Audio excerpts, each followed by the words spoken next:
Chiefs Kingdom, welcome back to the AP Breakdown. One of the only losing AP breakdowns of this season happens to be a very ugly, bad loss that we will be breaking down as we always do for the people here. I'm Ron Kopp Jr. at Ron_Kopp on Twitter. With me, as always, Caleb James at CJ Scoobs, who had the real eye, the in-person eye, I should say, on this game. First-person witness is what I was going for there. Caleb was made the trip down there and actually got to get in the bowl, and man, that should have been such a great memory for you, and hopefully it still is, Caleb. But I don't know how you handling that 40-22 L we just took. Well, as you mentioned, I was there in attendance. I went to the Superdome. I watched the game, and a little bit of backstory. I rented a van, and I slept at Bayou Segnete State Park in Westwego, Louisiana, about 20 minutes south of the Dome. And I slept in a van down by the river to watch the Chiefs possibly make history. And I thought they were going to win the Super Bowl. And Friday and Saturday were tremendous. The people of Louisiana are great. The atmosphere is great. The food is to die for. Bourbon Street is one of the most crazy places I've ever seen. Everywhere you go, you've got like a piece of history or someone putting some good food in your face. I met Chiefs fans there the day of the game. We like tailgated how they do in New Orleans. So that was fun. A lot of walking around.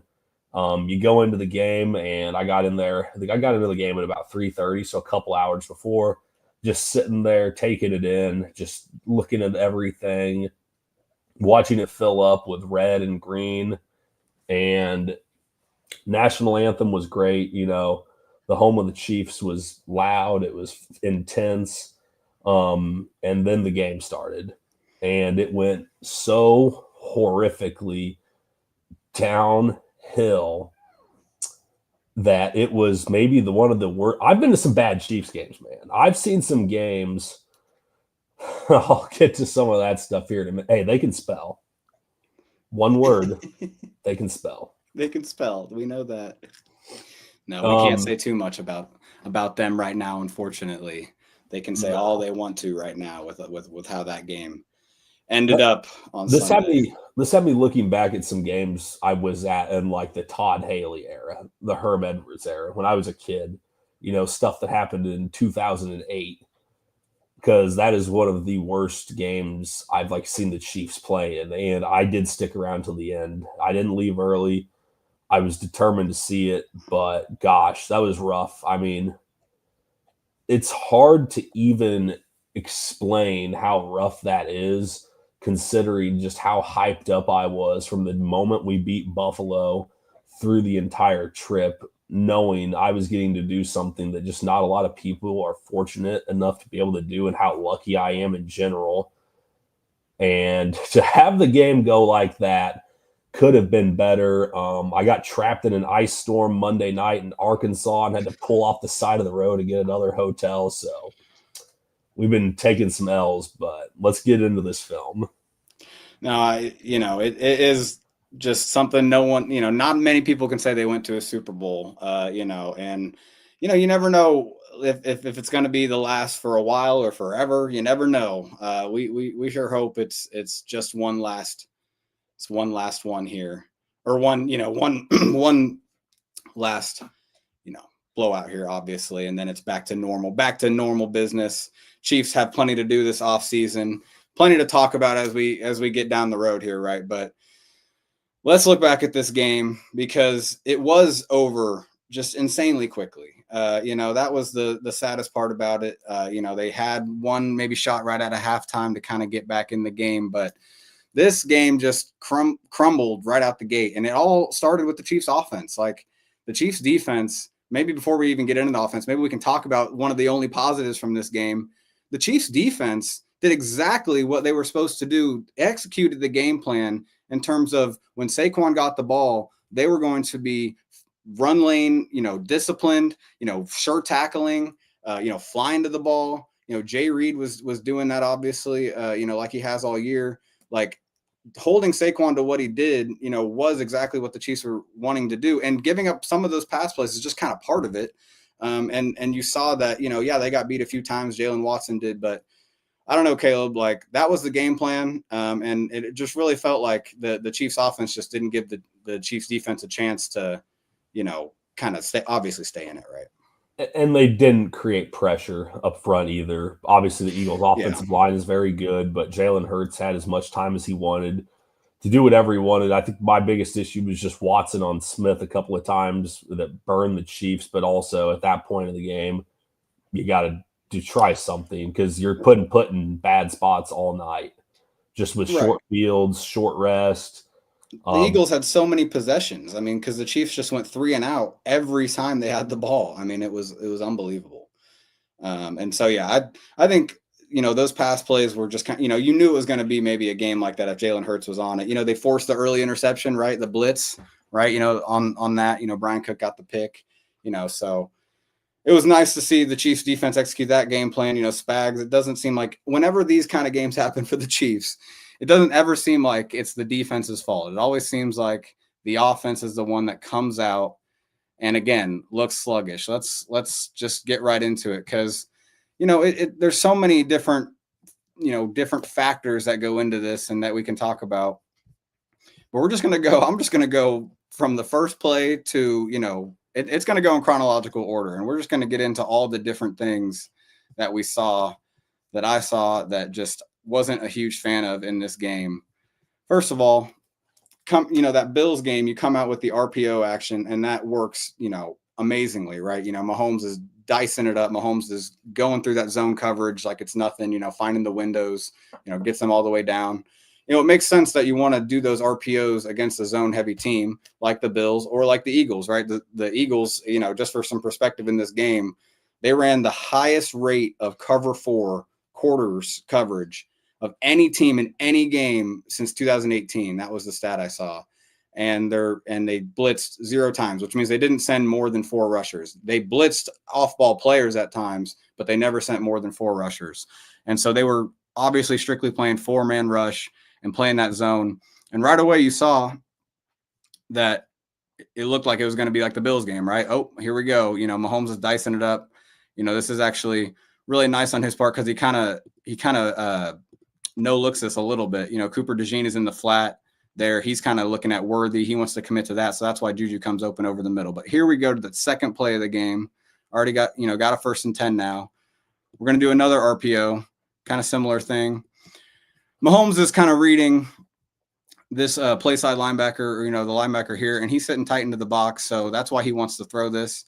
But it's one-on-one. This is just straight one-on-one. And, you get him to the sideline. You think you can, get him one-on-one with DeJean, but DeJean's a good player, gets him for 1 yard. This is what kind of drives you crazy about the RPO game, though, is that when the Chiefs need to establish the run, the Chiefs need to have the run game be impactful. When you block it up really well and potentially have a big run and then it gets passed up, it's frustrating. So they're going to have a little power action here, right, where Caliendo pulls, Jawan's down. Although I don't know what Trey, I would like your take on this. I don't know, if this is power, Trey to me feels like he just trying to help Jawan get on Carter? Is that what he's doing? To me, the way he hips into it, it looks like he's trying to hip into that and then go out in the flat and try to pick up someone out there to help Worthy spring. I think the Chiefs thought Xavier Worthy might break this play one-on-one versus DeJean. Right. Because this isn't going to just – if you run it again, he is just hipping in there because he is going to be looking backside responsibility. But it looks like he's more concerned with trying to get up to the second level than anything on that. Because Jawan comes down on Carter pretty well, and it's a down block, clearly. It's power, clearly, because they're pulling. Kelsey's doing the kick out. And so my point being, though, is like when you get kind of the setup here, obviously the ball's away, so this linebacker's running, but Caliendo does kind of have that leverage. There's a lane here.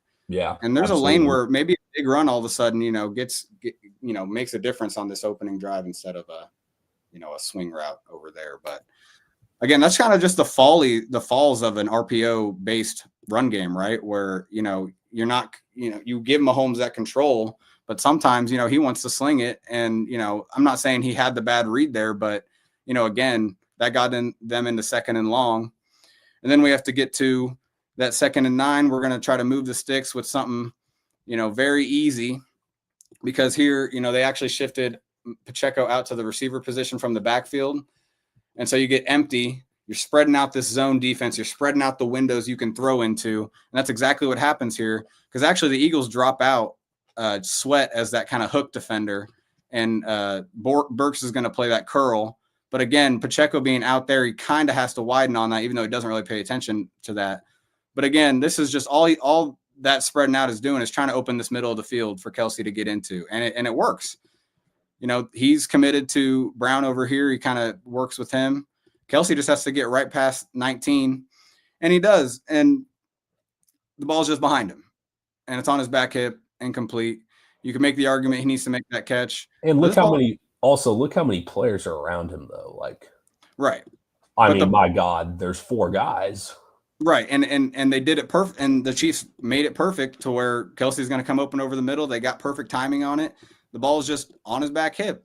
And people want to say, oh, well, Kelce needs to sit on that route. No, you can't. Kelce can't just stop. And that's where, like you're saying, how everyone's coming in on him.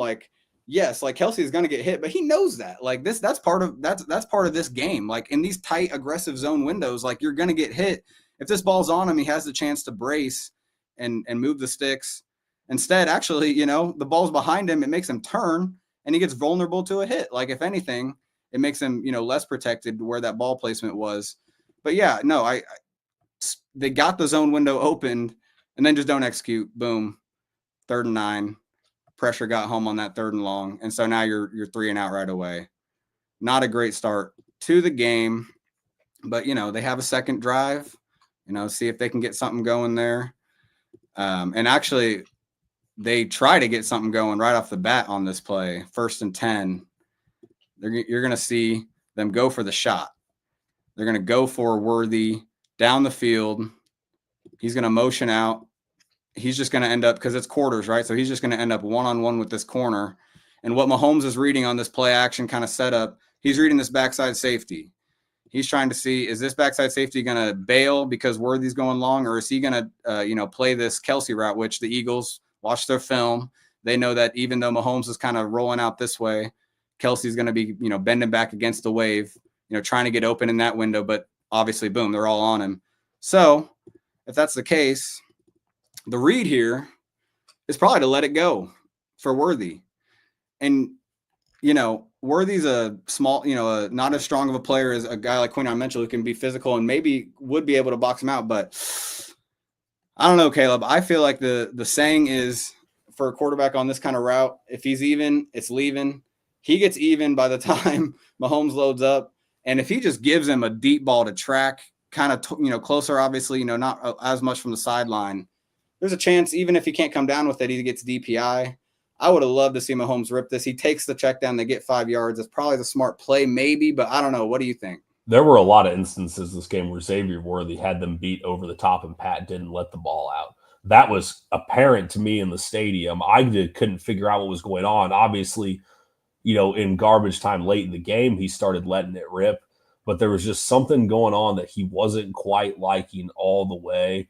I mean, it's not a terrible decision here to get Juju on the little leak down right there.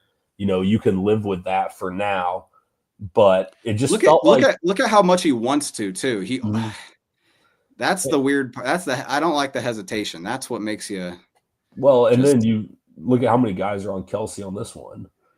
I'm like, surely the Chiefs at some point, with all this brain power and the offensive coaching staff, they thought, hey, maybe this guy, Travis Kelce, that's been killing teams for 12 years, could get double teamed in his 5th Super Bowl, maybe even triple teamed. That, I don't know if the Chiefs actually accounted for that or not from what we saw. Well, and I will show some more of that kind of theme to play, but it was that play, like you're saying, it did set up where, the attention on Kelce set up someone else to make a play, and Mahomes just didn't give him the chance. So 2nd and 5, right? Okay, you're 2nd and 5. Let's keep the chains moving. We're going to hand the ball off here. Although this is another RPO look, again, RPO-based run game. And what you have here is he's going to read this edge defender if the edge and Kelsey is too, actually, and if the edge defender crashes down and really wants to get this run going, he's going to get out here. Kelsey's not even going to think about blocking him and get out into the flat. But since he plays it soft, Kelsey's supposed to be kicking out, and you have a bubble there to run in for a first down. Kelsey's just late to the assignment. I don't really, unless it's alignment thing, unless there's just something weird about, if the Eagles defense and just kind of screwing with their alignment, but he's just late to it. We haven't seen that much, but it sucks, and it makes it 3rd and 3 instead of 2nd and 5. And you can see the movement they're starting to get on the right side too. I think Kareem's going to bounce. I think Kareem was just waiting to set up his little cut back over there behind like Trey Smith, because there was a little something starting to open up. I don't get how Kelsey was laid over on that. I mean, it's a pretty routine, basic play, and it's something that they shouldn't be screwing up in those situations. Yeah, no, exactly, and it was weird. And I'll show another play that's kind of that has that same side, same thing. But okay, it was 3rd and 3, and again, the pass rush factored into the play. Mahomes got pressured, incompletion. The Chiefs just were not being able to avoid the 3rd down right away. And we knew 3rd down was going to be tough with this pass rush, but they have to get success on 1st and 2nd down. This is after the Brian Cook interception. And you'd like to see, this is actually 2nd down. They already threw a kind of quick pass. So this is probably about 2nd and 8. You'd like to see Mahomes recognize, the dropping out into coverage of both edge defenders. You get the linebacker blitzing. And so that's what dissuades them from staying in the pocket. But this is what the Eagles were doing the entire game, is just, finding ways to, only send 3 or 4 and still have really sound coverage. Because look at Nolan Smith picking up Noah Gray and keeping him, covered and not allowing him to get upfield after he tries to turn. Josh Sweat obviously just kind of taking up space, but go to the end zone angle. Like, it's just, I know he's in the end zone, so that's tough, right? He doesn't want to stand back there and be a sitting duck, but stand in the pocket and just go through your reads real quick, and you would have seen Hollywood Brown just be the nice, simple play here. Backside dig, tensions on Kelsey again. What do you know? And Mahomes just doesn't trust the pocket, and so you got to give credit to the Eagles for scheming up ways to make Mahomes discomfortable with their talent.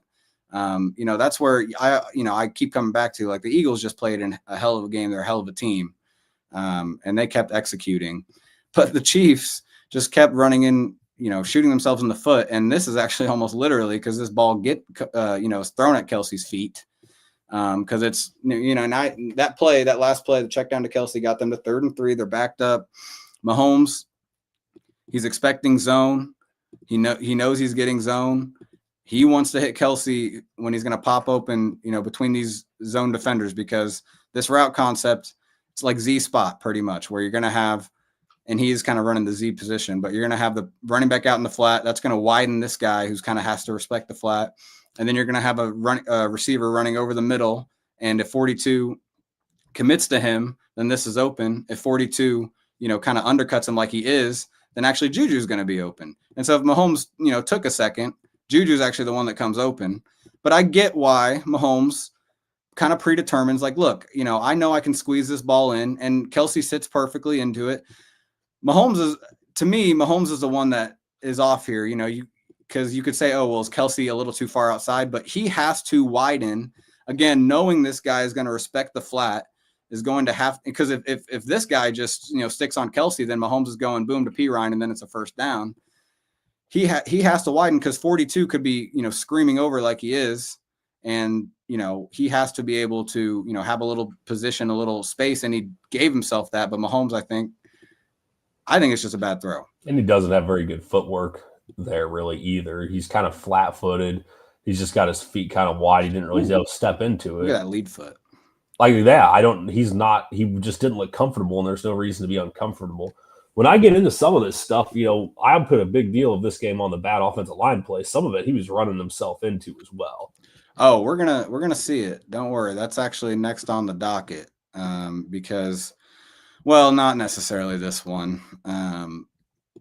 But we saw this is actually pass protection, so maybe you have this clip. But this was the sack on this first down. Again, though, this is the Kelsey play, so this is kind of one I want to highlight. But they're going to set up kind of a, long developing pass play.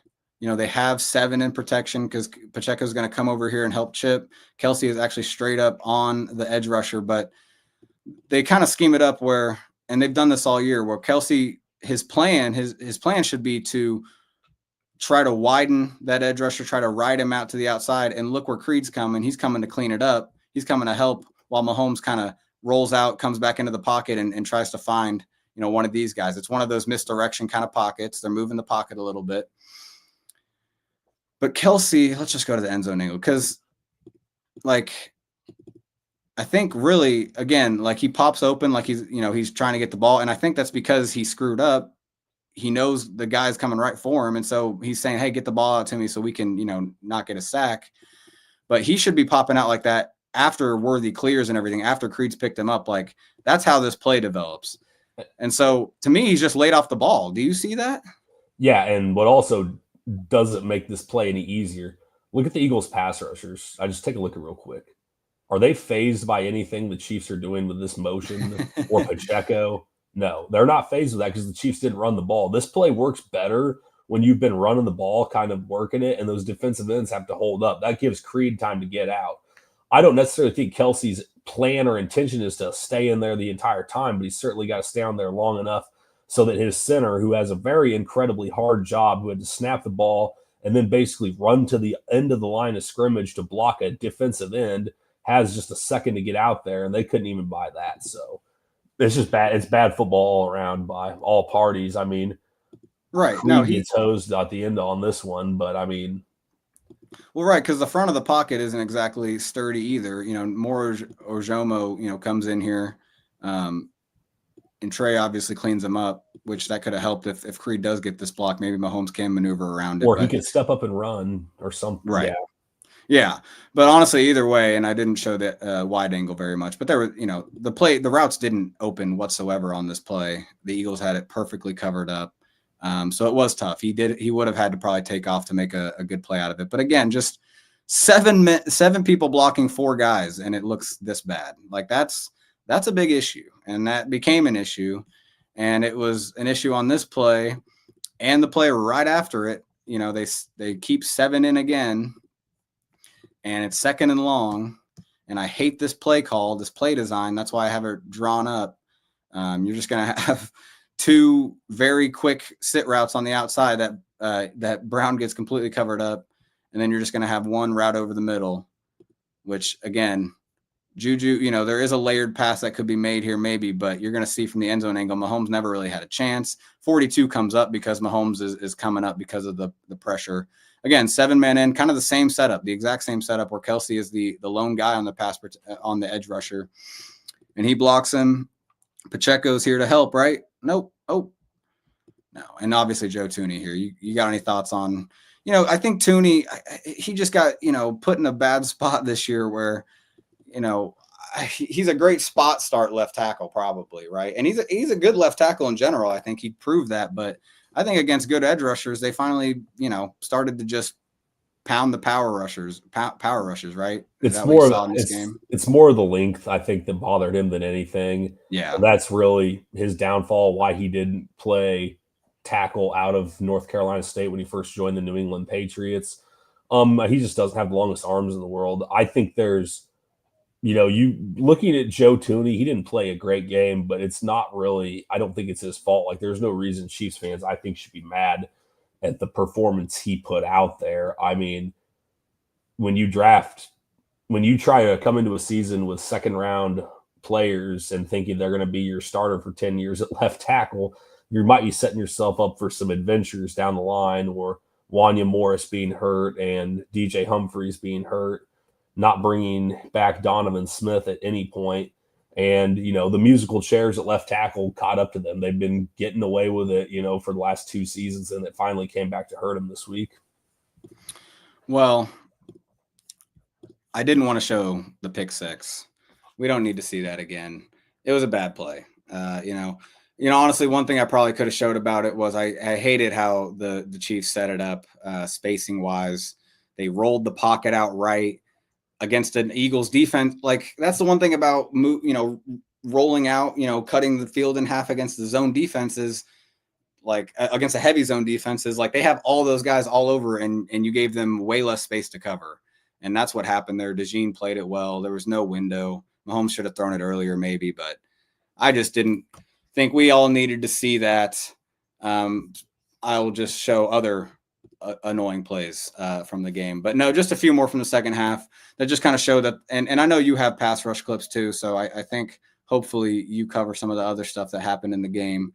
But it just got to a point where, yeah, he just wasn't trusting the protection and wasn't reading it well downfield because, you know, this play here, he just wasn't ever getting to the backside. And you know, especially again against a zone defense that, you know, you're going to make them with these trips looks, you're going to make them commit a lot of people over to this side. The backside is where you have to be looking. And Juju, you know, here, you know, he's coming open. You know, these linebackers are all way up.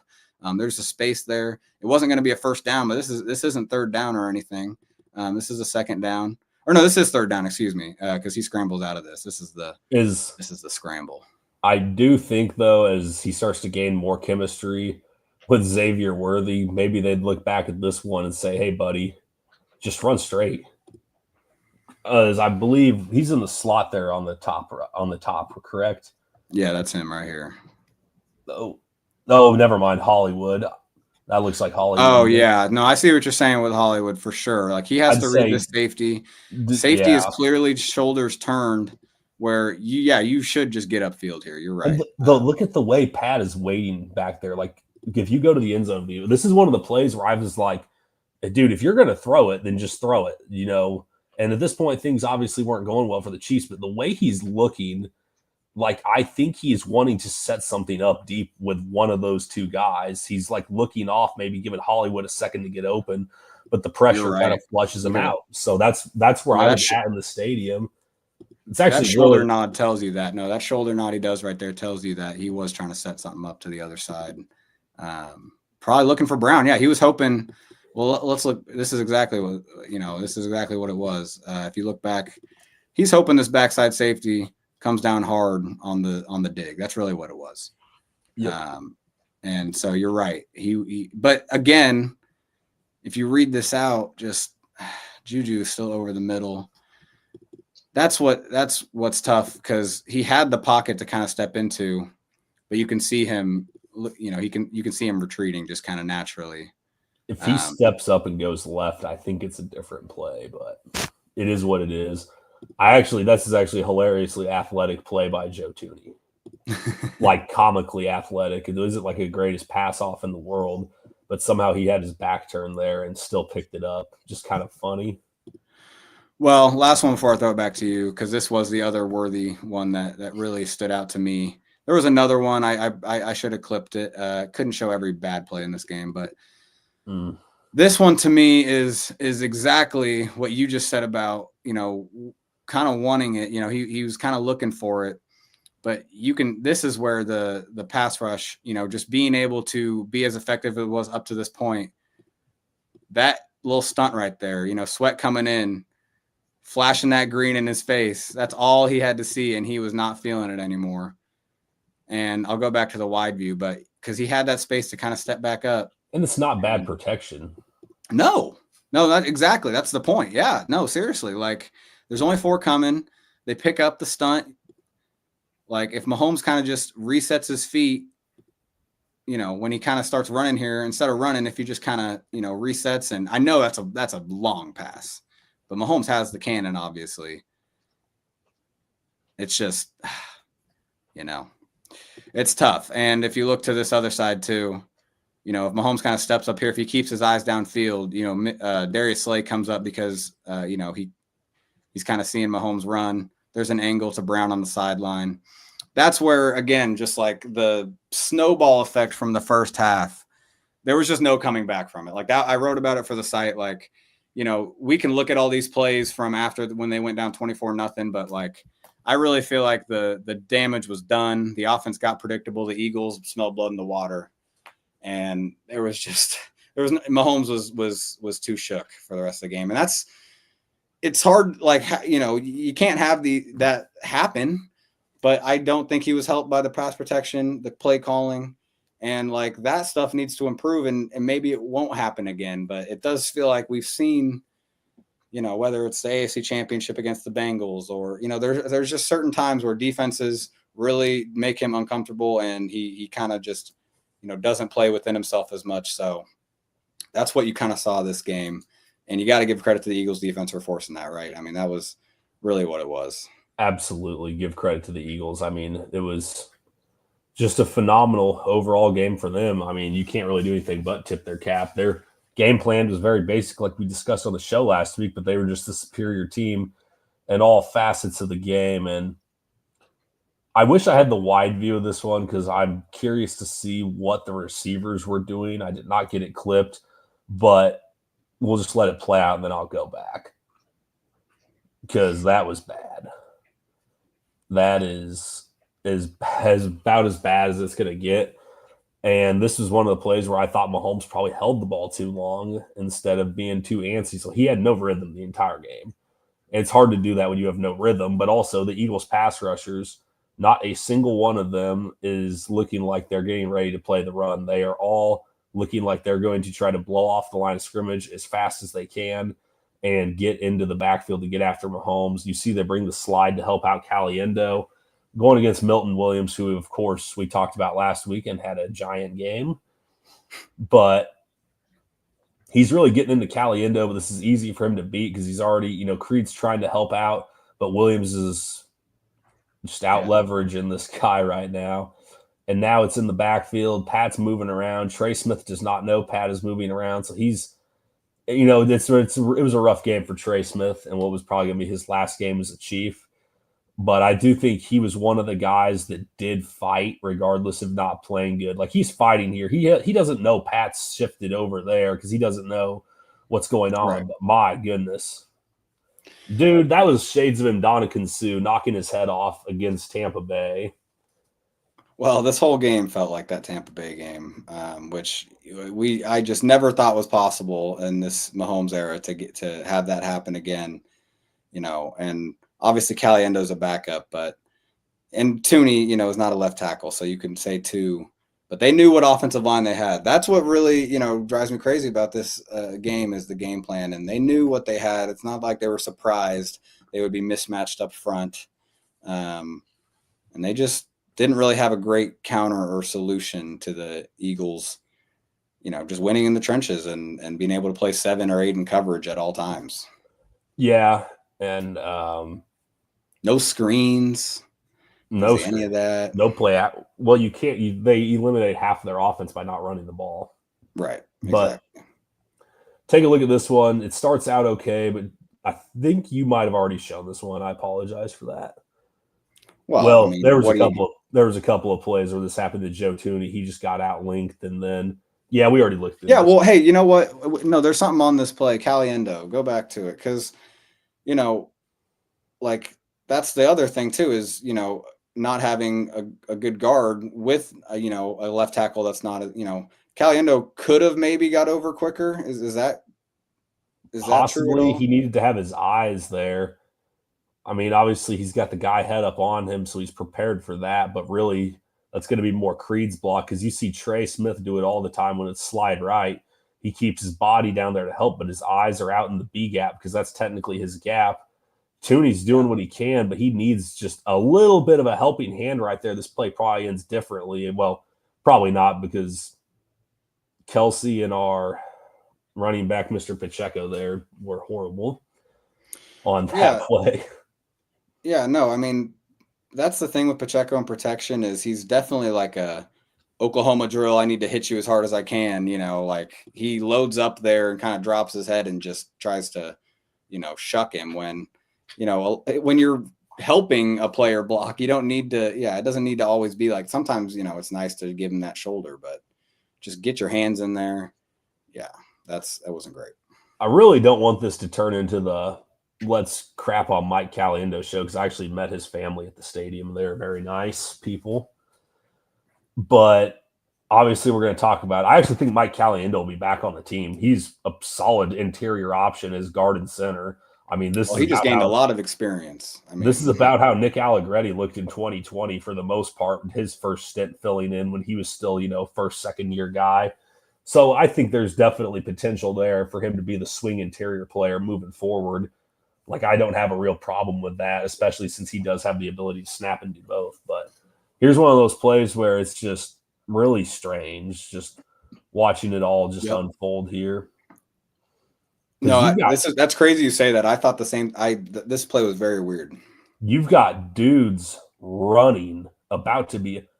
I know the Eagles' defense was good, but their secondary looked about the same as it did in, here a couple of seasons ago against them to some regard. The Chiefs had deep shots dialed up. Pat just didn't pull the trigger on any of them. Because look, you've got all these eyes on who? 87. Woo-hoo. And then look at these guys. It opens up perfectly. Oh. That is Xavier, I believe. Yeah, yes. I believe that because that's Hollywood's in motion. He's kind of playing with them, and you just got Xavier is cooking. That's a touchdown, man. But if you can see the pocket here, Pat's back. He's giving Kelsey the look. He's given Noah Gray the look. I actually said that was Kelsey out there. My bad. But yeah, they've got a lot of attention on, Kelsey and Watson. But this pocket just encloses on Pat here. And his drop back footwork doesn't make any sense to me on this play. That's why it was weird to me. Because it's a deep shot, but look at how he sets up like it's a quick pass. Like it's like this is all long developing. Like Kelsey is going to the sideline on a kind of a quicker throw that he could throw to. And I think maybe that's what he was thinking. And then he kind of second guessed himself. Maybe that's what it was. He steps up to run into it and he runs just right into it. If he kind of evades the pressure, and it's not well blocked. Like Joe Tooney gets beat on this for sure. Like I would prefer maybe having Joe Tooney have the help out there with also maybe, I know they've got the slide his way, but man, if you can get something where you take a little bit of a deeper drop, you're going to have a chance for a massive play here to one of these guys. And you've also got, it looked like, guys running open down the field also. So it's just one of those plays, man. It was just one of those days for the Chiefs. Yeah, it's just, and maybe that again speaks to the, how the pass rush really impacted Mahomes, just his mental fortitude, I guess, to, kind of read through everything. But it just, yeah, like that foot, like he drops it, that should be a straight up, that should be like the Tyreek Hill wasp. Like you should have seen him drop back a little, like it's just weird. It was weird. It was weird. I don't, because none of that play called for, that was all a straight drop back. And he just kind of set up like that. And I'm going too much into it. It's just, Mahomes was just all off. It was odd. Yeah. And this play is kind of a slow developer. It's baffling, man. It's really strange. As you can see here. And you saw it work at the end of the game, but I don't really care that we scored. It was cool to see Worthy obviously get the those big plays, but I don't know. I mean, Eagles had their backups in for most of that.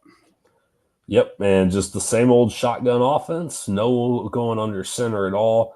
I actually think all line doesn't do a horrible job of picking this up, but it's just Josh Sweat out athleting. 6'6" here, but Mahomes also runs right into it.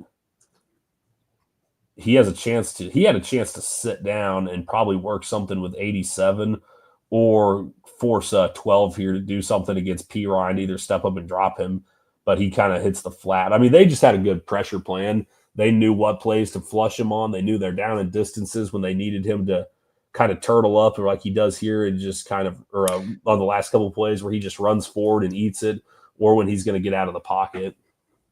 No, Tony Lumpkin just threw out. Yes, there was space to the right there. I mean, it's pocket presence is all about that feel, and so yeah, like it does make sense that whenever he has these games where all of a sudden he's just uncomfortable, like it just goes away, it just zaps all of a sudden that because you saw it in the Bills game. Like the Bills obviously do not have the same guys that can get pressure like the Eagles do. and they didn't get pressure like the Eagles did.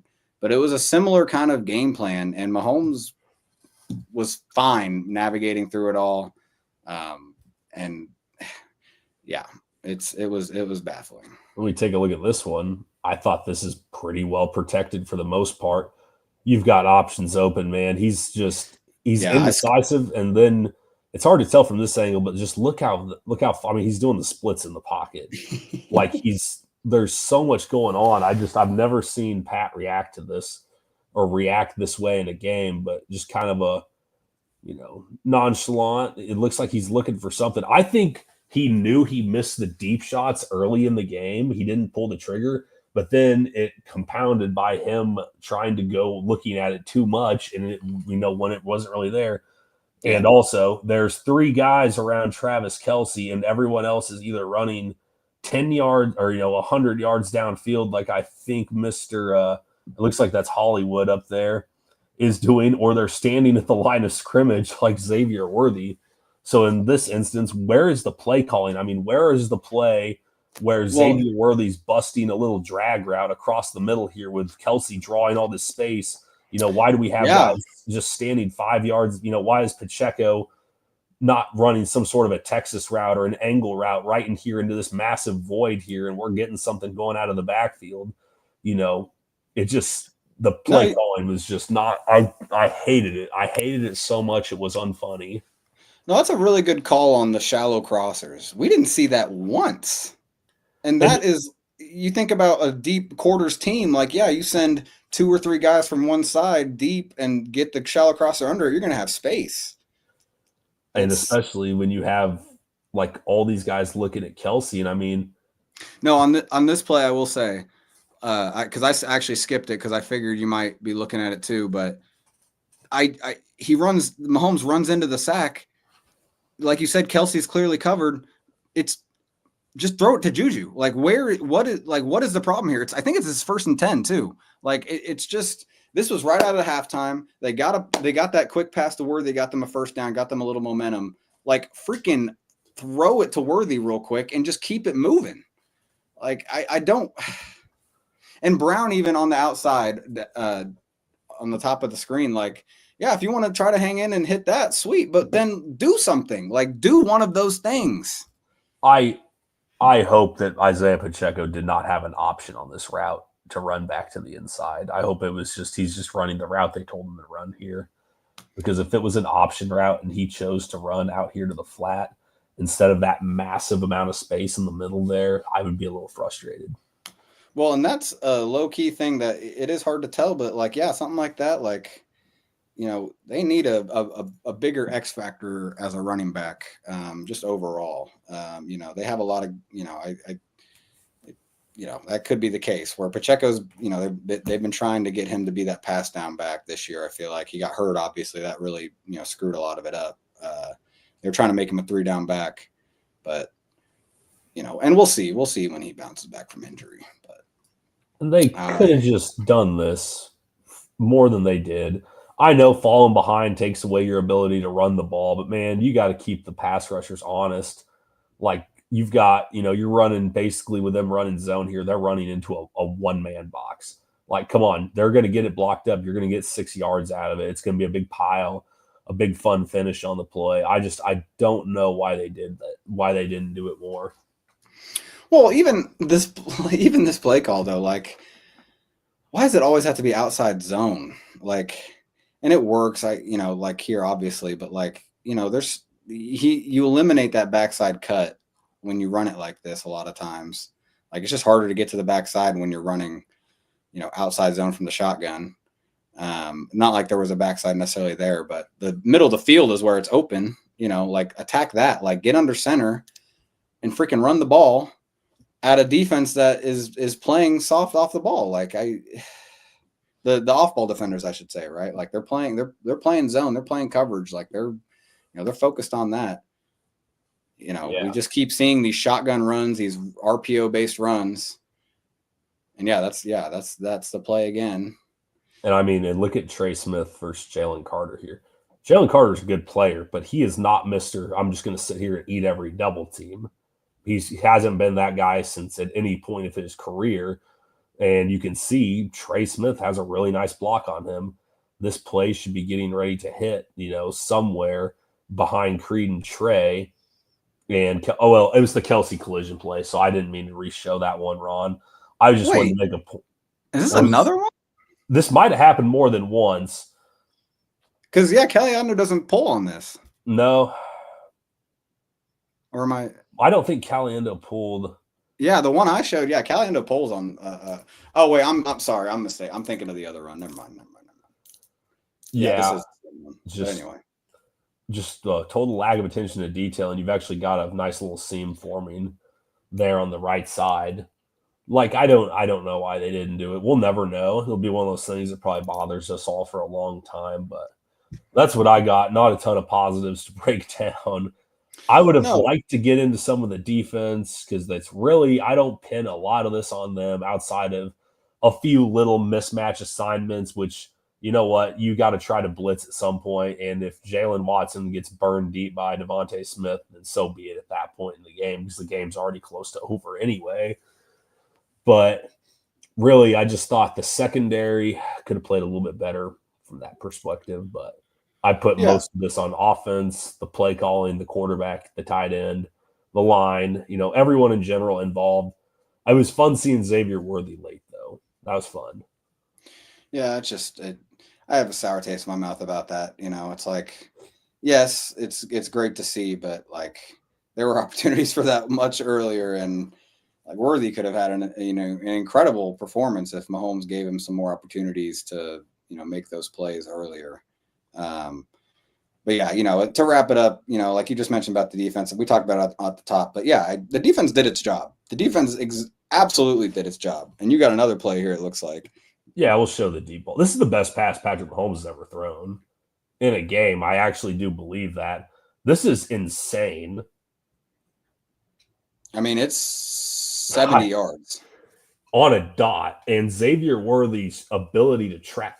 Maybe all these sideline routes we were running with Worthy that require a lot of accuracy and spacing, maybe we should have just been running some stuff like this all season where it's just, hey, go down there and beat these guys. He's going to, dude, that's the only thing that kept me going through this 13-hour drive and this sleeping in a van and, living on an air mattress out of a bag for 3 days was thinking on the way back home, getting caught in an ice storm is like Xavier Worthy might be the truth. And if this was the coming out party, then it could be. I mean, look how much cushion these safeties are playing not to get beat deep here. They are playing not to get beat deep because that's about the only way the Chiefs were going to score. And look at Worthy. He just eats it up. And great throw by Pat. It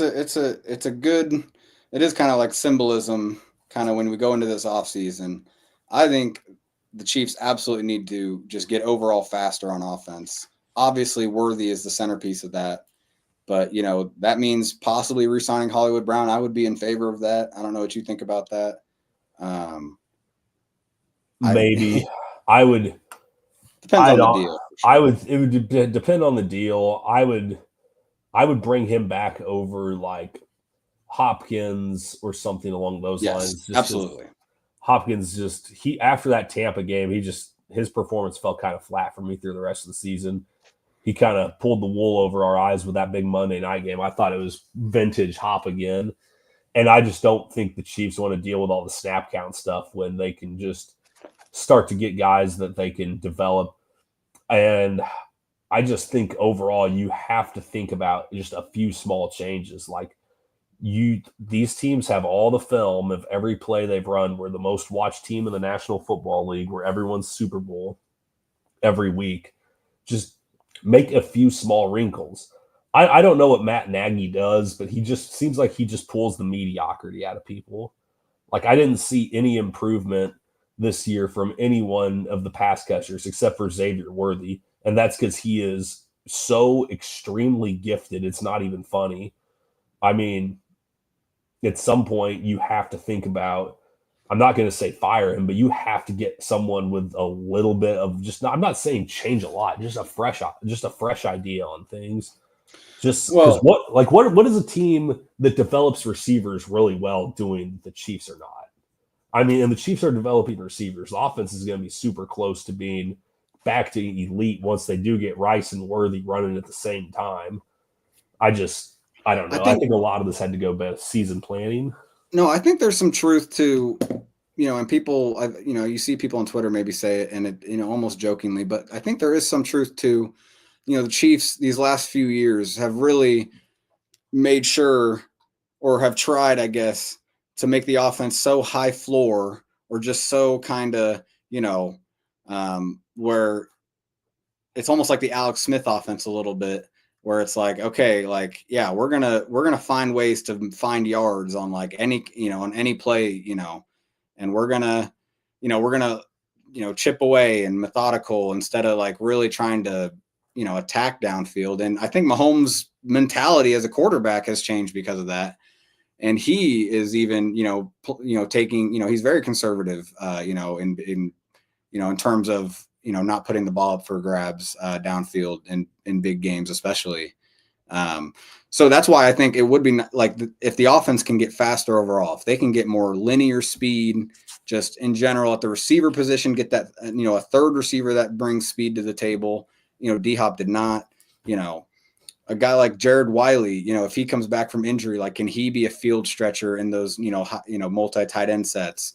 And then again, running back, like, can they get someone that can really, threaten the defense, out in the flat or just on, over the middle on a quick pass, like, Pacheco, I just don't like, I don't think I think he's better as a ball carrier. I think they can find someone that can really help them in the pass game. And the draft probably is the way to do that. I probably, draft one of these, the running back class is loaded this year. Miles Kilgore asks, "Is Sky Moore the missing piece to the Chiefs?" I think so. I think that's what they're missing. And coming into his final year, I think it's his rookie deal is up next year. I think so. It's the time. Buddy better get ready. Contract year is undefeated. Learn some St. Louis Battlehawks. Yeah, there's plenty to talk about this offseason. We got draft coming up, free agency coming up. We'll get into all that, right, Caleb? I mean, we being at such a blowout definitely makes you feel like there's definitely changes needing to be made, no matter how well the regular season went.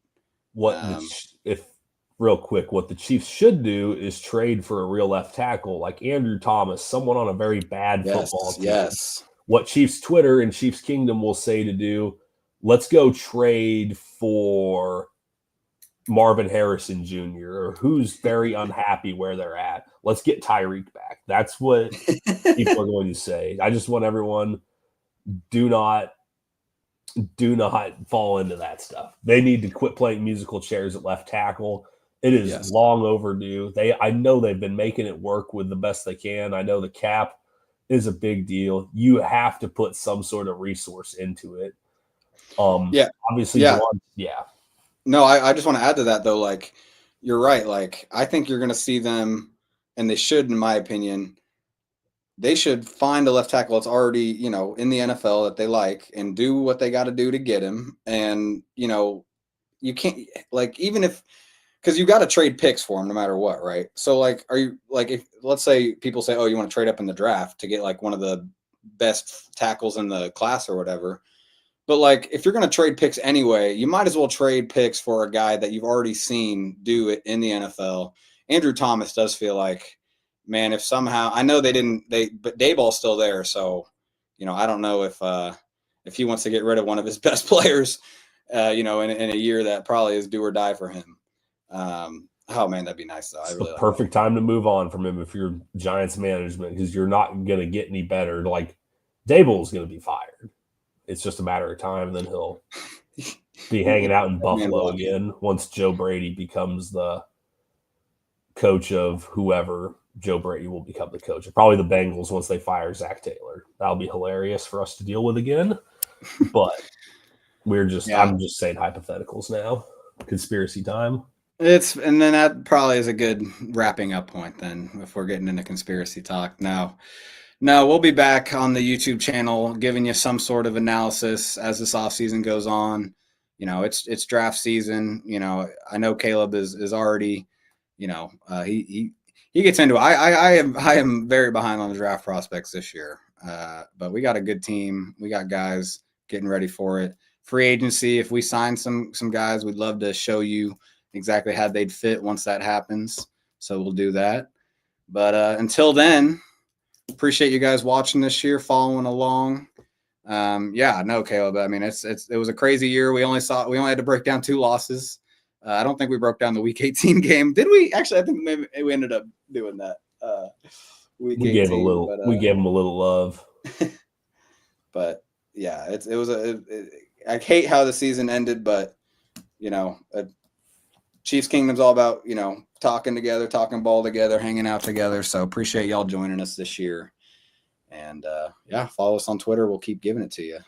Got any final thoughts, Caleb? Doorstep of history. They couldn't do it. A lot of things are going to be going on with, the Kelsey. What's he going to do? I think he's going to be back. Competitors don't go out like that. That was so disheartening to watch the way he played and knowing what he's capable of, because just 2 weeks ago against the Texans, you saw him have one of his best playoff games ever. Competitors don't go out like that. And you know what? Let people count out the Chiefs. Let the Patriots fans and all the other AFC fans, do their talk, do their walk. Let the Eagles celebrate, because if there's one thing the Chiefs have proven, it's they do tend to prove people wrong in their biggest moments. So it'll be fun. Lots going to happen this offseason. We'll be here for y'all. No, dang, you brought up Kelsey, so I have to say this. My opinion is I share with you, or I share it with you, that he'll be back. And I do feel like when you hear him talk on his podcast, you could kind of tell maybe he could have gave it more, more of a full effort all year this year. And I think you're going to see him kind of lock in for one more year, kind of have a going out party next year, and go all in for it. Just maybe take up the conditioning and the whatever, just go all out, that kind of thing. I could see that being the case with Kelsey. I hope so. I hope we didn't just see the end of Travis Kelsey. It was way too sour of a taste in our mouths. But that's the fun of it, is the forward, the future. Chiefs Kingdom, we'll look forward to the future with y'all on the site. Make sure you follow arrowheadpride.com. Make sure you follow us on Twitter.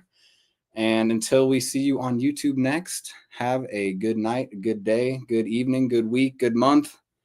See you later.